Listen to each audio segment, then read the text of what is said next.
बच्चों की सुरक्षा पर बड़ी बैठक, बाल विवाह और तस्करी रोकने को लेकर चर्चा, पत्रकारों ने भी रखे सवाल। भोपाल से एक अहम खबर, बच्चों के हक और उनकी सुरक्षा को लेकर आज होटल पलास में एक बड़ा कार्यक्रम हुआ।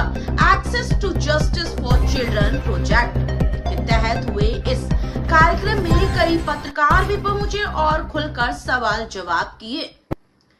यह प्रोजेक्ट देश भर के 273 संगठनों का मिला जुला प्रयास है। इसका मकसद है बाल विवाह रोकना, बच्चों की तस्करी और मजदूरी खत्म करना और मासूमों का यौन शोषण से बचाना।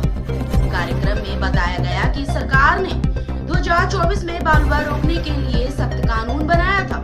अब जरूरत है कि इस कानून को जमीन पर ठीक से लागू किया जाए, मतलब हर केस दर्ज हो, अदालत तक पहुंचे और दोषियों को कड़ी सजा मिले।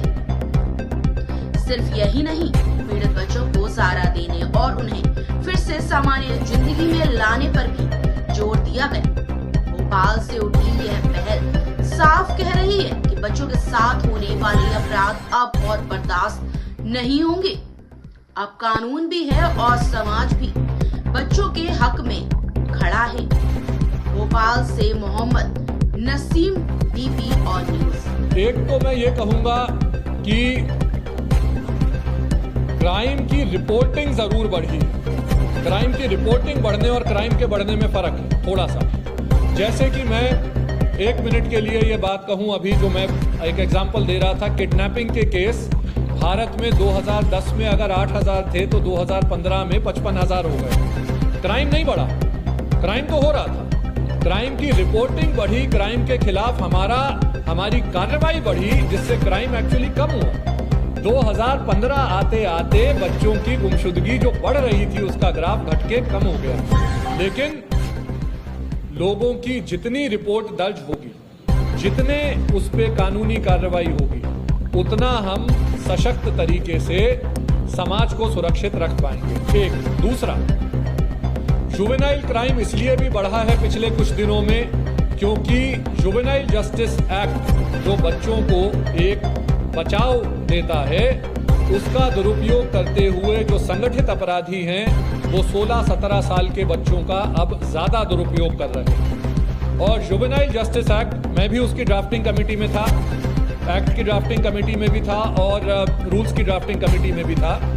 और जो क्राइम्स अगेंस्ट चिल्ड्रन के जितने भी चैप्टर लिखे गए उनमें से मुझसे ही वो कहा गया था, मुझे जिम्मेदारी सौंपी गई थी। तो सबसे बड़ा एक अभी जो हमें सोचने की जरूरत है, जिसका हम उपयोग नहीं कर रहे कानून का, वो ये है कि अगर मैं एक वयस्क हूँ और मैं किसी छोटे बच्चे से अपराध कराता हूँ तो मुझे उसके लिए 5 साल से ज्यादा की सजा होगी।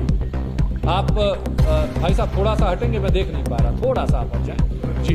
तो ये एक तो जुवेनाइल अपराध बढ़ा लेकिन उसकी रिपोर्टिंग बढ़ी। दूसरा, संगठित अपराधी अब बच्चों का दुरुपयोग कर रहे हैं तो उनको भी, उन पे जो अंकुश लगाया जाना चाहिए।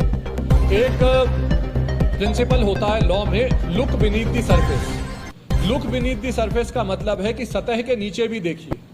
तो अगर एक बच्चे को पुलिस आज अरेस्ट कर रही है तो उससे ये भी पूछा जाना जरूरी है कि बेटा तुमसे ये करा कौन रहा था। मैं एक सबसे अच्छा एग्जांपल देता हूँ।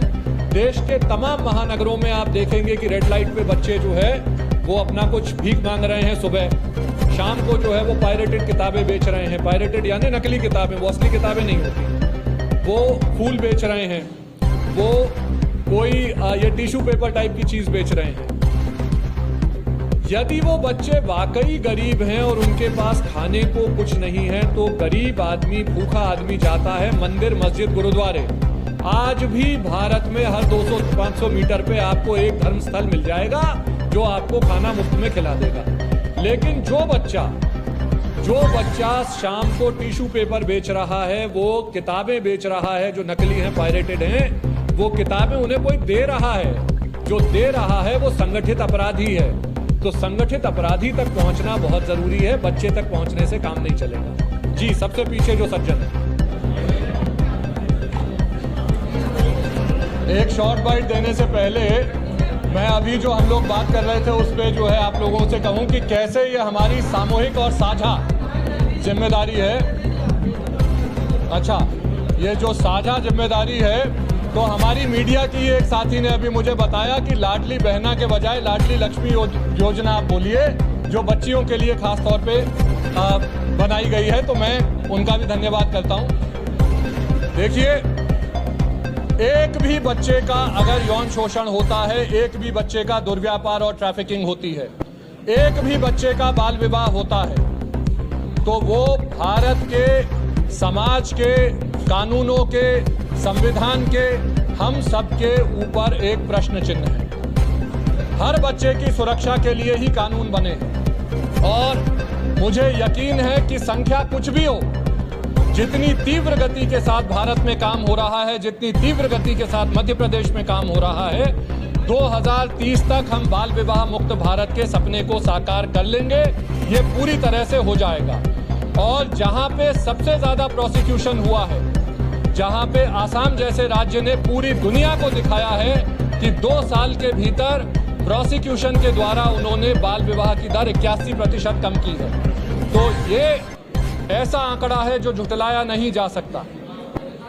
मध्य प्रदेश में खास तौर पे सरकारों से, और मेरा निवेदन है, मैंने चिट्ठी लिख के भी मुख्यमंत्री जी से निवेदन किया है कि जो आप कह रही थी कि पॉक्सो के केसेस में हर बच्चे को कंपनसेशन तुरंत मिलनी चाहिए, त्वरित न्याय के लिए जो फास्ट ट्रैक स्पेशल कोर्ट बने हैं वो 1 साल के भीतर केसों का निपटारा करें और तुरंत कंपनसेशन दें, ताकि वो कंपनसेशन से बच्चे अपनी शिक्षा को आगे बढ़ा सकें।